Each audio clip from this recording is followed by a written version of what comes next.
Last time we introduced two types of collections, and today we're going to be focusing on sets, which are collections of objects where the order doesn't matter, and there can only be one of any given object in a set. Here are some arbitrary examples of sets.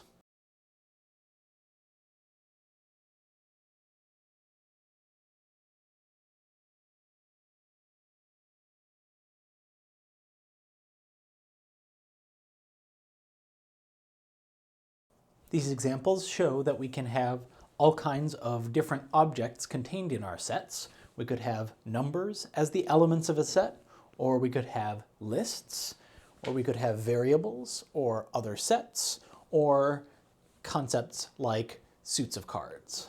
And all of these examples are repetition-free. We couldn't have two 4s here and call it a set, but note that that repetition freeness refers to the objects that are elements of the set. So here, the elements of the set are lists, and as long as we don't have two identical lists, we can have lists that contain related items, like 2 appearing in more than one of the lists that are elements of this set, or here, the variable x appearing in the set, and then also having the set contain another set with the variable x in it. I've been talking about these sets in terms of the elements they contain, so we should establish some notation for that.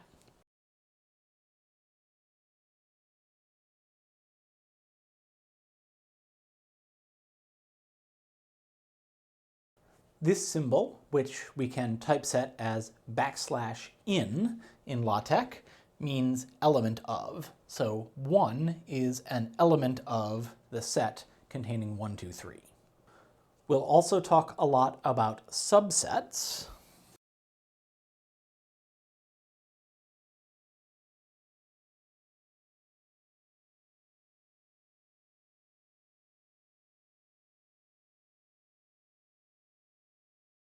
A subset is another set, and we say that A is a subset of B if for every element in A, that element also appears in B. In the examples so far, I've specified sets by explicitly listing all of their elements, but we can also describe sets using set builder notation.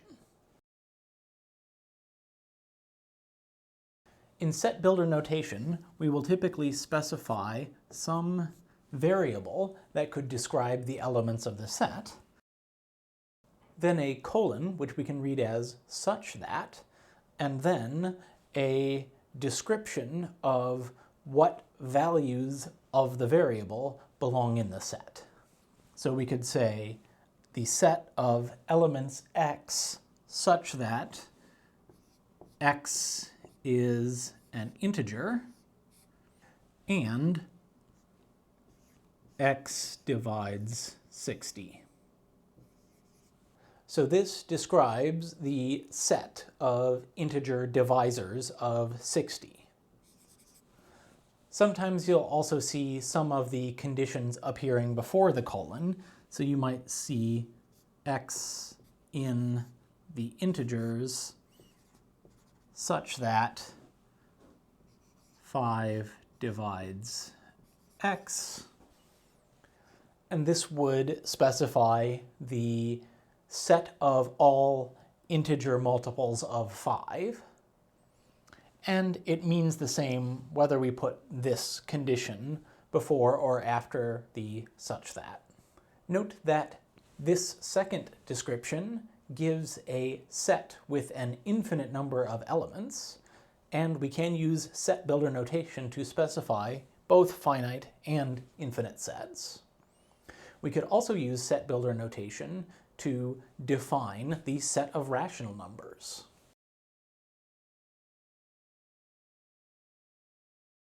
So we're defining here that the rationals are the set of fractions where both the numerator and denominator of the fraction are integers. In these examples of set builder notation, I've talked about the size of a set, and I've also claimed that sets are equal. So we should define precisely what we mean by each of those things.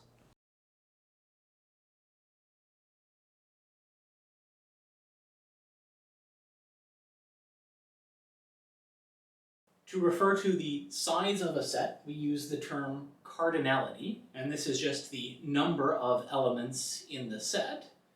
This makes sense when we're talking about finite sets, and we'll talk more about cardinality of infinite sets later in the semester.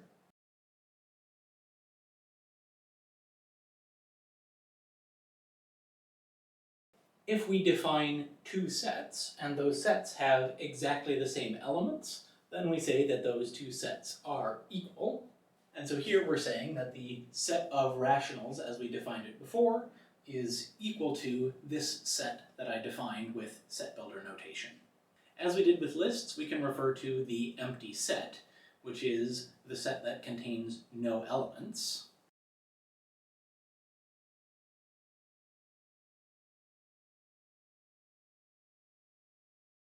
We can denote the empty set with either empty curly braces or with the special null set symbol, and the cardinality of the empty set, since it contains no elements, is 0. Now that we have our core concepts of a set defined, we can think about what it means to prove that two sets are equal, or that one is a subset of another.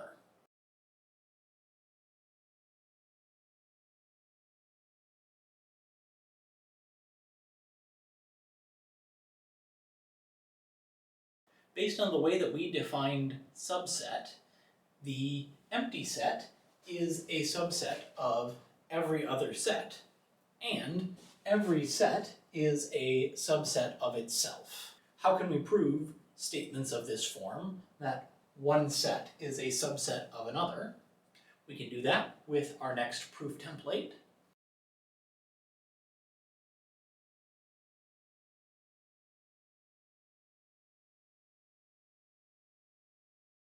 The basis of this template is to hypothesize that we have some element x that belongs to A, and show that if x is in A, then x must also be in B. This will then show that every element of A is an element of B, meeting our definition of a subset. So our proof template then looks like our proof template for direct proof of an if-then theorem, but with our hypothesis being the assumption that we have an element x belonging to A.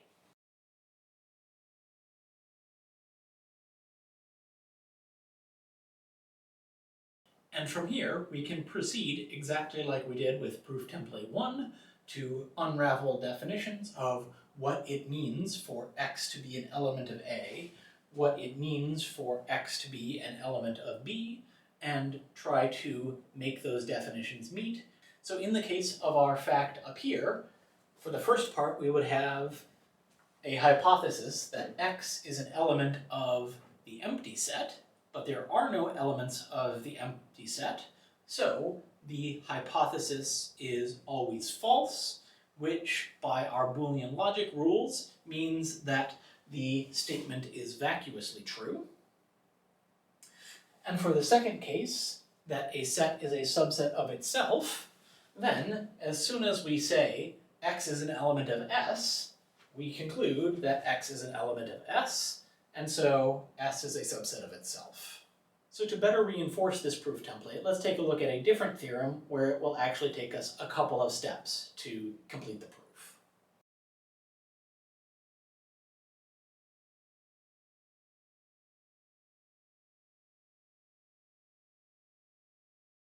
So we have here two sets that are defined in terms of set builder notation.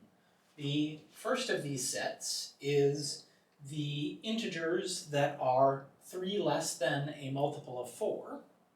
And we're showing that these are a subset of the integers that are 1 more than a multiple of 2. And this set on the right is exactly our definition of the odd integers expressed in set builder notation. So we're saying that 4x minus 3 for any integer x is an odd number.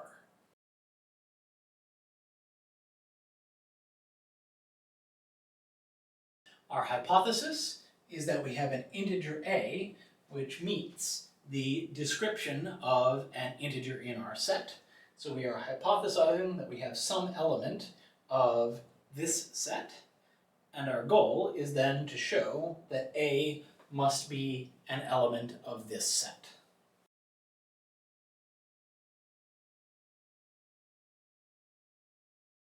Now with our template set up, our goal is to do algebraic manipulations to show that when we hypothesize our element a, we can conclude that it's an odd number.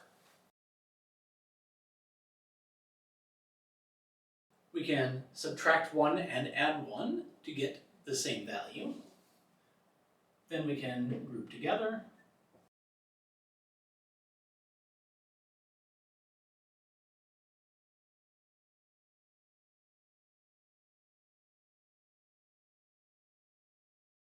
So we now have an integer that we can call the x in our definition of an element of this set.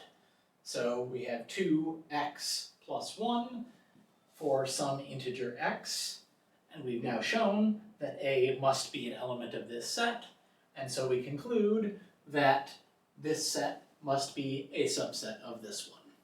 Since showing that one set is a subset of another is showing an if-then theorem, if we want to prove that a set is not a subset of another, all we need is a single counterexample. So, if we wanted to show that the reverse of this statement is not true, that the odd numbers are not a subset of 4x minus 3, then all we would have to do is give a single example of an element that is in this set, but is not in this set. Such an example would be the integer 3. And this idea of checking containment in both directions relates closely to our proof template for showing that two sets are equal. The book presented these in a way that to me feels out of order, so now we'll go back to proof template 5.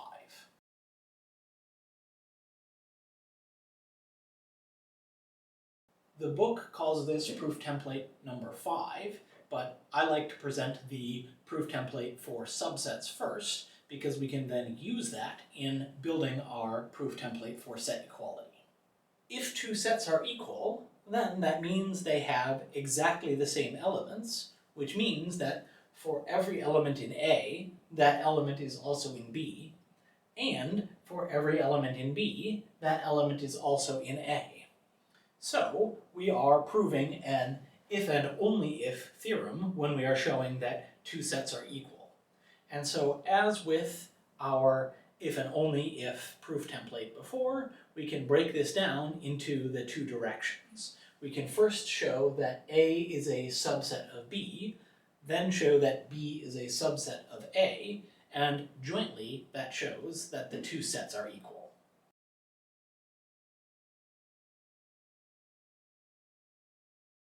And just like our if and only if theorems, it can help to start with a marker for each of the two directions of our proof. So first we want to show that A is a subset of B, and we can do this with exactly our proof template for subsets. And then we want to show that B is a subset of A, and again, we can use our subset template. So we'll separately hypothesize that X is in B, and show this implies that X is in A. And once we have that A is a subset of B, and B is a subset of A, we can conclude that A and B are equal. We'll come back to this proof template in a moment, but first I want to define some operations that we can perform on sets that will allow us to have some more interesting examples of things to prove with this template.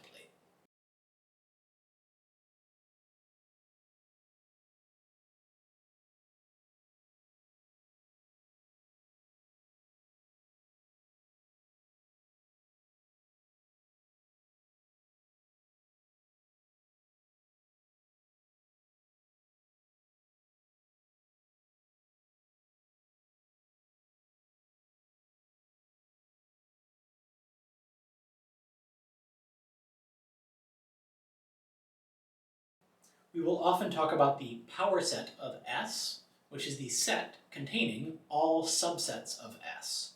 So for example, if S is the set 1, 2, 3, then the set of all subsets of S includes the empty set, all of the one-element subsets, all of the two-element subsets, and the set itself.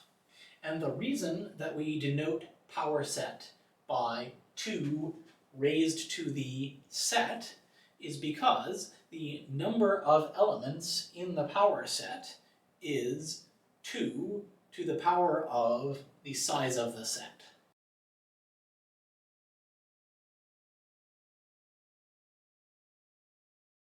So 2 to the s is the power set of S, and the cardinality of the power set is equal to 2 raised to the power of the cardinality of the original set. So this means that we are using this exponentiation notation in two different ways. When the superscript is a set, then we are describing a power set, whereas when the superscript is a number, then we are exponentiating. The other set operations we'll talk about operate on more than one set. So if we have two sets A and B, we can talk about the union and intersection of those sets.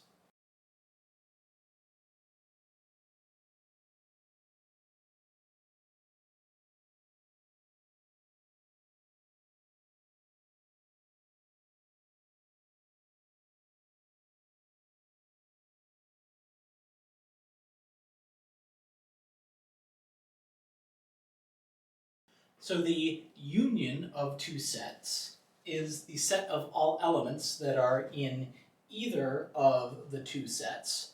So it can be in A or in B, or both. Whereas the intersection is the collection of elements that are in both of the sets. So it has to be in A and in B.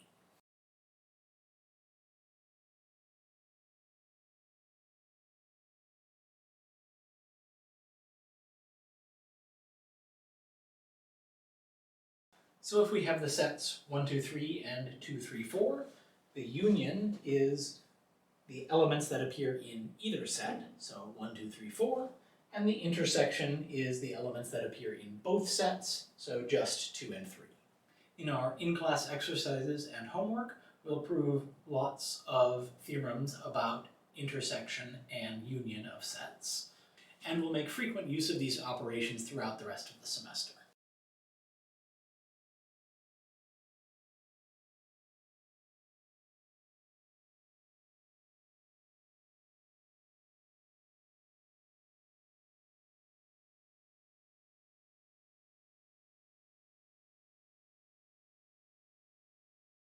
So the difference between two sets is what we get when we take the set A and remove from it all of the elements that are in B.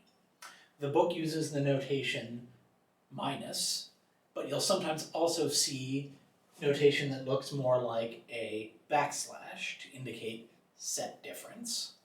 And so we can define this with set builder notation as the elements that are in A and are not in B. And so this slash through our element of symbol means not in. We can also define the symmetric difference, which is what we get when we combine A minus B and B minus A.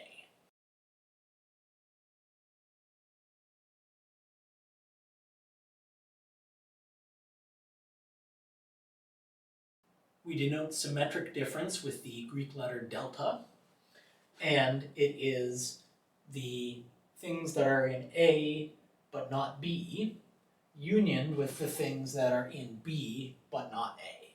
And we can equivalently write the symmetric difference as starting with the union of A and B and then taking out all of the things that are in the intersection of A and B. And this will be the theorem that we'll use to demonstrate our proof template for set equality.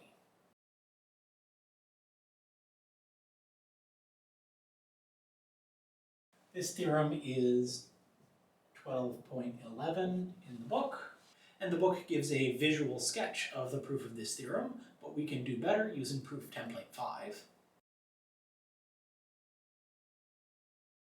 We break our proof of set equality into two subproofs that show that the left is a subset of the right, and then that the right is a subset of the left. So, to show containment in this direction, we want to hypothesize that we have an element of the symmetric difference as we defined it here. And then we want to eventually conclude that X must be in this set.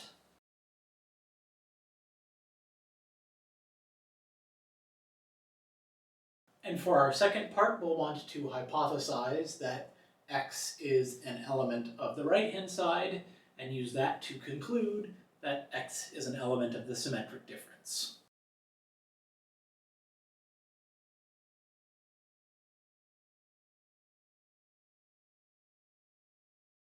So, when we unravel our definition of the symmetric difference, we have that, by definition of union, X must either be in A minus B or in B minus A. Let's consider those two cases separately. If X is in the difference A minus B, then, by definition of set difference, we have that X is in A and X is not in B. And so now, when we look at our conclusion, we are trying to show that X is in A union B, but it is not in A intersect B. And we have that because X being in A means it will be in the union. X not being in B means it will not be in the intersection, and so it will be an element of this difference. Case 2 is extremely similar. Here we have that X is in B, but it is not in A. And then we can conclude, since it is in B, it must be in the union of A and B, but since it's not in A, it can't be in the intersection of A and B. So either way, we have that X is in A union B and will not be removed when we subtract A intersect B. And we conclude that the symmetric difference is a subset of this set. Now let's show the other direction, that this set is a subset of the symmetric difference. So here we're hypothesizing that we have an element of the set A union B minus A intersect B. And so, since X is an element of this difference, X must be an element of A union B. And so, we again have two cases. Either X could be an element of A, or X could be an element of B.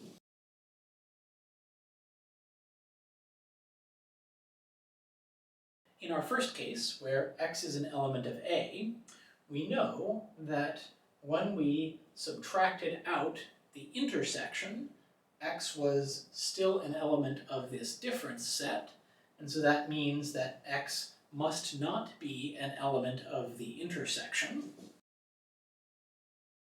And since X is in A, but it's not in the intersection of A and B, we can conclude that X is not an element of B. And so from there, we know that if X is an element of A, but it's not an element of B, it must be an element of A minus B, and so it is an element of the symmetric difference. The second case will be similar, except that since X is in B, we'll find that X is in b minus a, we know again that x is not in the intersection because it was in b and it was also in this a union b minus the intersection. And that means that if it's not in the intersection, but it is in b, it can't be in a. And if x is in b but not in a, we conclude that x is in b minus a. And so in either case, when x was in a, we concluded that it was in a minus b, and when x was in b, we concluded that it was in b minus a, and so either way, it is in the union of a minus b and b minus a, and therefore in the symmetric difference.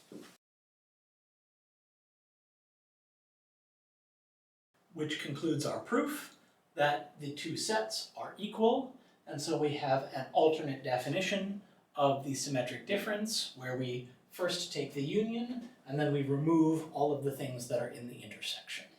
We have one more set operation to define.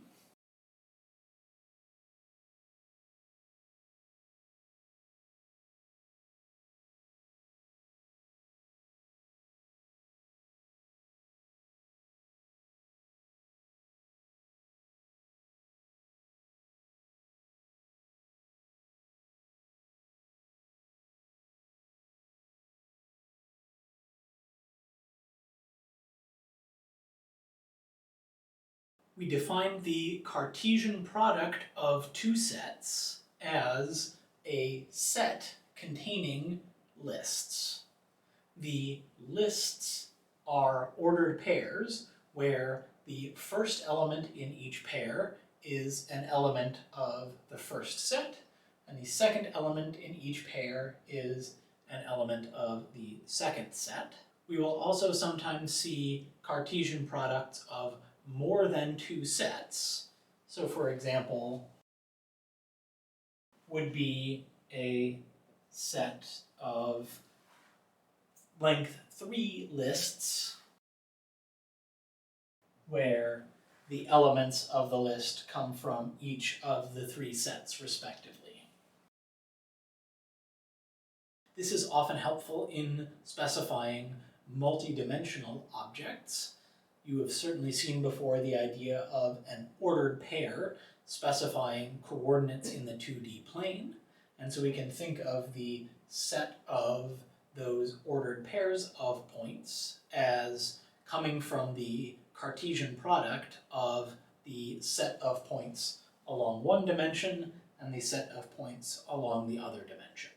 If we have finite sets A and B, then we can use the counting techniques we talked about last week to enumerate the number of ordered pairs in the Cartesian product A cross B. If there are n elements in set A, then we have n choices for the first element, and if we have m elements in set B, then we have m choices for the second element. And so if we have sets of cardinality n and m, then the cardinality of their Cartesian product is n times m.